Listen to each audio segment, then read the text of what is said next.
Hello everyone and welcome back to my channel. Today we will be looking at a ComfyUI 101, a very basic guide. But before that, just for the context, when I was starting to look for a UI for Stable Diffusion, I went to the Reddit, read a lot of posts. So many different people were advocating for so many different UIs. Some of the popular ones are mentioned in this article. The list is not exhaustive. For example, Automatic 1111, and there's the ComfyUI, Invoke AI, SD.Next, and bunch of others. And there is also a Focus, and then there is also a Forge UI, which is also a very, very popular one. So there are lots of different options. It could be really confusing which one to pick, which one to start, because I think every UI has their own pros and cons. So one thing that kept popping up was ComfyUI, how good it is, but then at the same time, the learning curve is very, very steep. I'm not sure how steep it is, but lots of people mentioned that if you download a workflow from some other people from the internet, it could be very daunting. So I said, okay, let's start with the ComfyUI and see how good or bad it is and how easy to understand. And then we can decide if we want to use it or we can go with something else. So I will not go into the installation guide of ComfyUI. So this is a ComfyUI interface. That's how it looks like. So basically ComfyUI works with node system. There are different bunch of flows. You just connect with one. So you just kind of create a flow. And if there is an error in the flow, error will pop up, showing what happened or where you made a mistake. But before ComfyUI, I think it is important that we basically look into the Stable Diffusion model. So I think after that, this all makes sense. This doesn't look much daunting, and you just get an idea and feeling of what you're trying to do. So I think we will look into the Stable Diffusion, a very brief overview.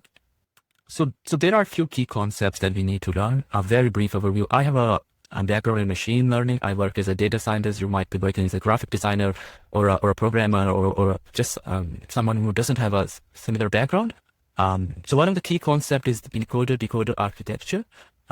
So what Encoder Decoder does is that it has two parts, encoder and a decoder.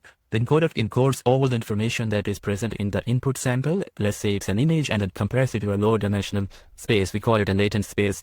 For example, the input could be like 640 cross 640, and the compression could be like only 128-bit.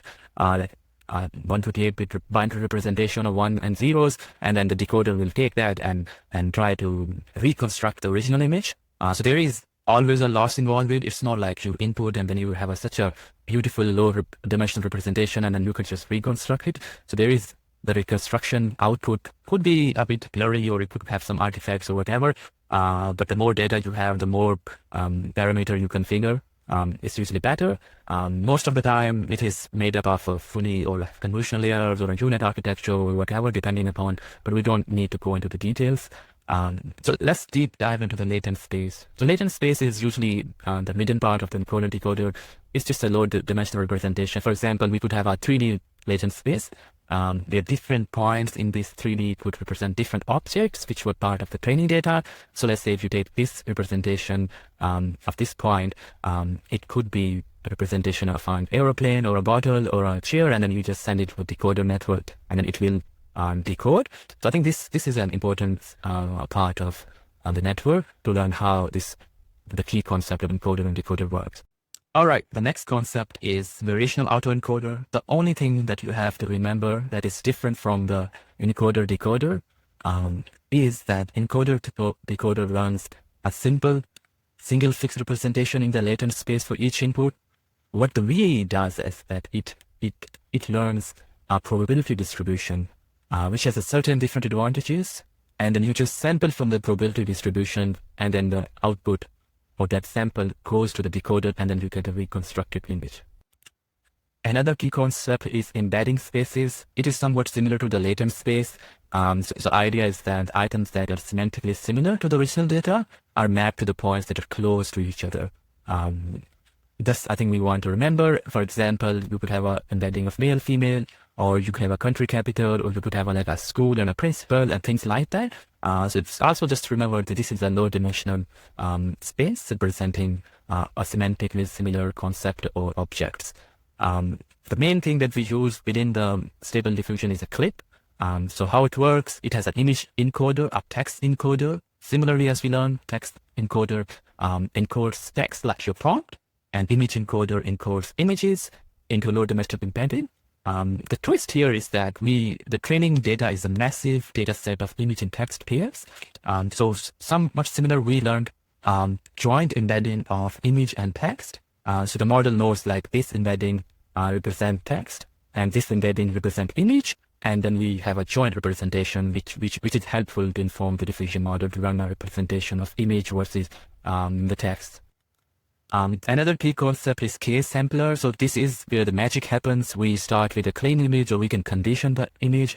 Doesn't matter. And then there are like a bunch of different parameters, like a scheduler, like a noise, and things like that that we can control and tune. But then you get the final input, and it will make more sense when you look at the ComfyUI itself. Just as a brief overview, what we have learned. So basically, we have a user prompt, we have a frozen clip text encoder, and then we convert it to embeddings, and then we can start with a latent noise, and then we can start with image as well, and then we have a text encoder and decoder, and then we go to the decoder, and then we get the output. But this could be confusing, so let's start looking into the ComfyUI. Then everything will come in one piece, and hopefully it will make sense. So let's go to the ComfyUI. Okay, here is the default workflow of the ComfyUI. Let's look at some of the different nodes. For example, we have a clip text node, which is basically the prompt. So you have a prompt like beautiful scenery, nature, landscape, and it goes into the KSampler and a positive prompt. And then we have another prompt, which is clip text encoder also. And for example, you can say text, watermark, ugly, and basically it also does the conditioning and goes to the KSampler. So let's match it with what we have learned before. So this is the user prompt. It goes into the clip, and it is a latent space, and then it goes to our model or our KSampler in this case. So let's come back again. This is our clip text. We convert this into embedding internally, and then let's go to the KSampler. And the KSampler also has access to the model itself. We have connected the model node. So basically it has access to the model, it has access to the clip. And the next thing is the empty latent image that we have. We can specify the image. It will be empty noise image, 512 by 512, and then the batch size. And it has the latent dimensions, and then it goes to the latent image in the KSampler. So let's go back. We have a latent seed, which it has a latent dimension of 64 cross 64, and it goes to the model, and then it also has access to the scheduler algorithm. So let's go back to the ComfyUI. Let's see how it is working. To revise, we have a model which is connected to the KSampler, and then again we need a clip to get the embeddings, and we have a positive prompt, a negative prompt, and then this takes us to the KSampler. But before going to the KSampler, at the end we have a VAE decode, which is access to the VAE we have, which comes with the model in this case, and the output of the latent sample, and then we basically decode the output, the latent output with the help of the VAE, and construct an image. So let's go back. This is VAE. We have access to the latent dimension, and then we reconstruct the output. So the only thing remaining is the KSampler itself. Just like any image generation or any generative AI, it has a seed. You can fix the seed. You can specify a seed. You can have different options after you generate if you want to randomly increase, decrease, or whatever the number of steps, which is the number of denoising steps, and then you have a control. So all of these different parameters have a different meanings, and then all the different models comes with different set of suggested values that you can use, but most likely this is the workflow. Next we will go into a very similar but different workflow, which also uses image as a condition, and everything will make sense.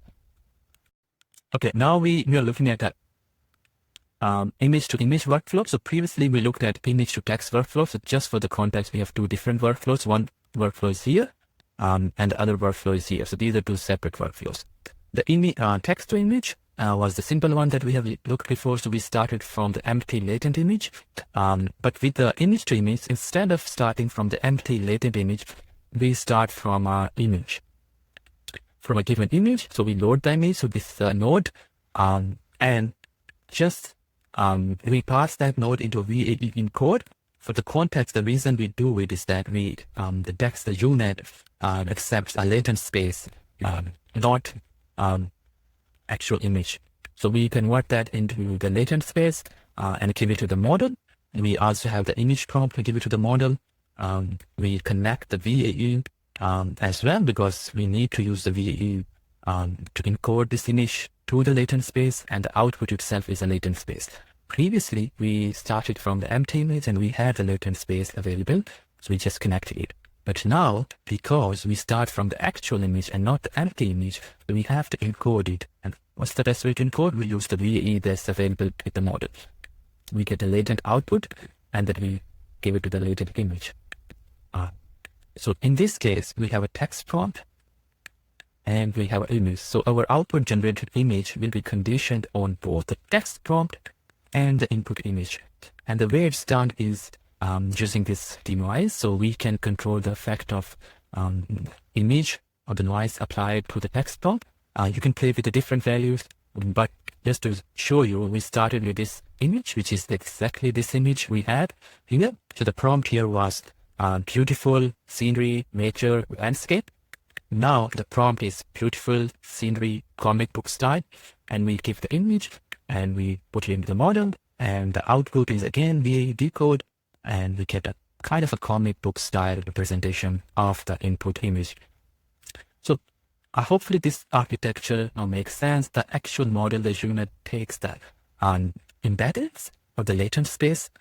If you are starting from an image instead of the noise, you need to convert that into the latent space, and then the whole sampler algorithm has different bunch of parameters that you can control. But this is, just to recap, our text to image, this is the image to image. Other workflows that I have looked on, the LoRa workflow or the adapter workflow, they basically have the similar logic where you will probably know that where to place that node, in what position you want to place the node. But hopefully the whole tutorial makes sense. It's a bit longer than what I thought, but hopefully if you have any questions or any comment or any suggestion, feel free to ask below. Thank you.